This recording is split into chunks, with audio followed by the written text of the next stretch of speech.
Après avoir présenté les principales théories de la puissance, il est intéressant, dans le programme d'options, de donner quelques exemples. Ici, c'est un exemple original qui va nous faire remonter dans le temps, étudier une grande puissance étatique, telle qu'on l'a définie, qui a pris la forme d'un empire qui s'est constitué par la force, par la conquête militaire, et qui a peiné à gérer un espace considérable d'influence. C'est l'Empire ottoman. On va l'étudier et on va problématiser à travers les travaux de Paul Kennedy, l'historien et géopolitologue américain, qui écrivait en 1987 un ouvrage très connu, Rise and Fall of Great Powers, l'essor et le déclin des grandes puissances. Dans cet ouvrage, il mettait en avant le postulat que tout empire périra du fait de sa taille trop importante et des contradictions internes et externes que cette taille gigantesque suscite. C'est ce qu'il appelle le phénomène de surexpansion impériale. La question étant de savoir donc dans quelle mesure l'Empire ottoman est mort progressivement, le déclin est lent, mais certain, de ce phénomène de surexpansion impériale. Deux mots d'abord de la construction de l'Empire ottoman depuis ses débuts jusqu'à son apogée. Au démarrage, au Proche-Orient, il y a une tribu, celle des Seldjoukides, qui, au XIe siècle, bat les Byzantins, les armées byzantines, et commence à se constituer un petit empire en Asie mineure. Cet empire des Seldjoukides, du nom de Seldjouk, leur chef à partir du XIe siècle, a été abattu par les Mongols. Et la tribu des Ottomans, qui n'était qu'une petite tribu vassale des Seldjoukides, grâce à la défaite des Seldjoukides face aux Mongols à l'est, et grâce à des victoires remportées justement par les armées ottomanes sur les Byzantins à l'ouest, en Europe, a commencé à se constituer un empire qui a grossi à partir du XIVe, XVe siècle, jusqu'à devenir un empire continental, centré sur la Méditerranée, dont la capitale passe à Constantinople, rebaptisée Istanbul, au moment, en 1453, où l'Empire byzantin finit de s'effondrer. C'est ainsi que l'Empire ottoman domine à l'époque de son apogée, aux alentours des XVIe, XVIIe siècles, tout le bassin méditerranéen, en incluant les Balkans et même une partie de l'Europe orientale. On rappellera que les armées ottomanes ont mis le siège devant Vienne, à la fois au XVIe puis au XVIIe siècle, en échouant à chaque fois. Mais ça trace donc des limites en Europe orientale au niveau de l'Autriche, de la Hongrie, de la Slovaquie actuelle. Donc englobant une partie de l'Europe centre-orientale, englobant les Balkans, englobant toute l'Afrique du Nord, toute la zone de l'Afrique du Nord, sauf le Maroc, mais Algérie, Tunisie, Égypte, une bonne partie du Proche et du Moyen-Orient, et au sud, la péninsule arabique, mais qui est davantage une marche de l'Empire qu'une zone véritablement contrôlée. Elle est en proie à des tribus et à des luttes de tribus. Le pouvoir central s'y fait moins sentir qu'au cœur de l'Empire. D'une certaine manière, on peut considérer que l'apogée de l'Empire se situe au moment du règne de Sélim Ier, au début du XVIe siècle. Pourquoi? C'est symbolique, c'est le moment où le sultan, Sélim Ier, devient également le calife, donc le chef des croyants, le chef de l'islam. C'est le moment où les reliques du prophète Mahomet sont rapportées dans la capitale des Ottomans, à Istanbul. À partir de la fin du XVIe siècle, après la bataille de Lépante en 1571, perdue contre les forces chrétiennes coalisées, on peut considérer que l'Empire ottoman n'augmente plus véritablement son pouvoir, même s'il reste quelques conquêtes, comme Chypre par exemple. C'est le moment où petit à petit, l'Empire ottoman va subir un déclin, d'abord feutré, progressif, puis de plus en plus important au cours des XVIIIe et XIXe siècles, à tel point qu'au XIXe siècle, on le qualifie, c'est l'expression qu'emploie le tsar Nicolas Ier, le tsar de Russie Nicolas Ier, on le qualifie de vieil homme malade de l'Europe. C'est un empire vieux, ancien, qui a près de 500 ans, qui fascine et qui inquiète depuis 500 ans les Occidentaux. Il est vieux, désormais il est fatigué, on va le voir, parce que des facteurs de déclin à la fois internes et externes contribue petit à petit à l'affaiblir et à le déliter géographiquement. On va évoquer donc cet empire comme une peau de chagrin qui se réduit en particulier à partir du milieu 19e siècle et jusqu'à son effondrement final qu'on évoquera dans le Grand 3 après la Première Guerre mondiale. Quels sont les facteurs de ce déclin? Il existe à la fois des facteurs internes et externes qui se rencontrent, qui se mêlent, pour expliquer sur le temps long. Le déclin n'a pas été brutal, n'a pas été rapide, il a été très très progressif. Les facteurs internes, ce sont des facteurs qui ont d'abord trait à l'économie. L'Empire ottoman n'a pas connu de révolution industrielle au cours des 18e, 19e siècles. Il n'a pas innové, il a cessé d'innover et en matière commerciale, alors qu'il maîtrisait bien le commerce intraméditerranéen, il a perdu son avance dans la mesure où une partie du grand commerce s'est déplacée déjà de la Méditerranée vers l'Atlantique et même en Méditerranée, il a laissé les marchands européens et juifs faire l'essentiel du commerce au cours des 18e et 19e siècles. Sur le plan économique aussi, il lui est très difficile de lever des impôts dans un territoire impérial qui est immense et qui est de moins en moins bien contrôlé plus on va vers les périphéries.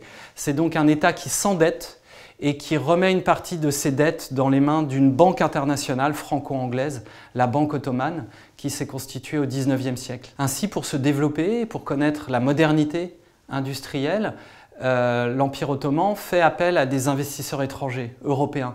Par exemple dans le pétrole, avec un consortium international, Turkish Petroleum Company, qui accapare les rentes pétrolières ottomanes. D'autre part, dans le chemin de fer, avec la constitution par exemple du Bagdad Ban, qui va de Berlin à Bagdad en passant par Istanbul, qui est construit par les Allemands. Ces facteurs économiques ont un rapport direct avec des facteurs intellectuels, culturels. Il faut bien noter que l'Empire ottoman est très conservateur, très traditionnaliste. Sa culture s'oriente exclusivement sur la religion musulmane, et les Ottomans refusent un certain nombre de progrès de l'époque. Symboliquement, l'imprimerie, qui est considérée comme hérétique et qui est refusée par les Ottomans. De la même manière, en matière religieuse, les interprétations du Coran s'interrompent. On fige la tradition une fois pour toutes. C'est donc une société qui est peu réceptive aux innovations qui viennent d'Europe. Parallèlement, vous avez aussi des blocages politiques. Une partie de l'armée, des troupes d'élite, refuse les évolutions politiques de l'Empire vers un peu plus de liberté, notamment pour les différents peuples. On est dans le cadre d'un empire multinational. Ces troupes d'élite assassinent régulièrement des empereurs. Ces troupes d'élite sont les janissaires, qui sont recrutés parmi la jeunesse, notamment issus des minorités culturelles et religieuses. Et aussi bien au XVIe qu'au XVIIe siècle, Osman II puis Selim III sont assassinés par l'armée, qui est la gardienne des traditions. C'est à ce point-là que les facteurs internes rencontrent les facteurs externes, à savoir que l'Empire ottoman connaît une série de défaites militaires à partir de la paix de Karlowitz, à la fin du XVIIe siècle. Défaites militaires essuyées principalement contre les Russes, qui lui font perdre pied progressivement en Europe centrale et dans les Balkans. On rappellera que pendant la guerre de Crimée, dans les années 1850, l'Empire ottoman n'a dû son salut face aux avancées des armées du Tsar qu'à l'intervention des Français et des Anglais, qui lui ont permis de sauver quelques territoires dans les Balkans. C'est ce qui explique aussi les révoltes à l'intérieur de l'armée turque. Il y a un malaise qui gagne toute la société au gré des défaites militaires.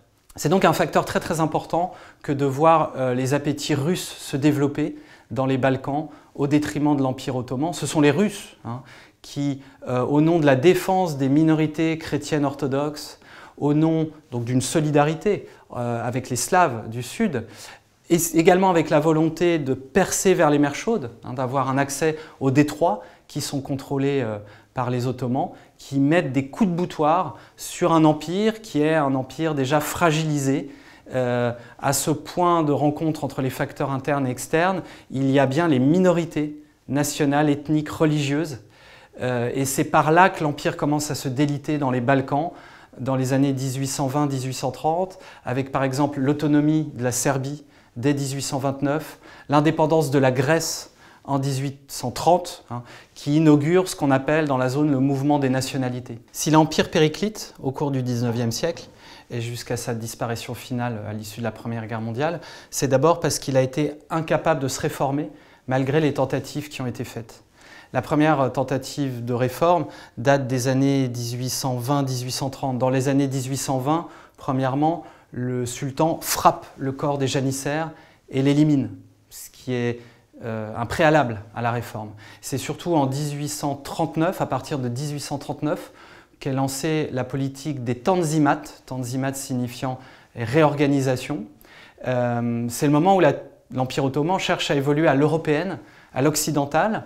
À la place des troupes militaires d'élite, on crée un service militaire qui va recruter dans les différentes populations de l'Empire. En échange, ces populations de l'Empire obtiennent une égalité civique et juridique. Ça, c'est pour calmer le mouvement des nationalités. En réalité, celui-ci va s'affirmer d'autant plus. Il s'agit aussi de créer un gouvernement à l'occidental, qui détient les leviers de l'exécutif, en dessous évidemment du sultan, mais pour faire évoluer le système. Ces tanzimats sont prolongés ensuite dans les années 1850 et 1870. Dans les années 1850, le sultan promulgue une charte qui commence à faire de l'Empire ottoman un état de droit pour tous les citoyens de l'Empire. Et surtout en 1876 est promulguée une constitution monarchique, parlementaire, à l'européenne, avec donc la constitution d'un parlement, des élections, un début de démocratie représentative qui donne beaucoup d'espoir en Occident de voir évoluer l'Empire ottoman vers une démocratie, petit à petit, progressivement. Cette constitution de 1876 est remarquable parce qu'elle sépare les pouvoirs. Le Parlement élu détient le pouvoir législatif, les tribunaux, le pouvoir judiciaire, deviennent indépendants du pouvoir central. Les citoyens jouissent désormais de l'égalité civique et politique pleine et entière, ce qui représente donc un changement, une rupture majeure qui aurait pu sauver l'Empire de ses difficultés, en particulier de l'agitation des minorités nationales et religieuses. C'est à ce point que les relations internationales et les guerres interfèrent avec le processus de démocratisation dans l'Empire ottoman. En effet, l'Empire ottoman subit une énième défaite en 1877 contre la Russie.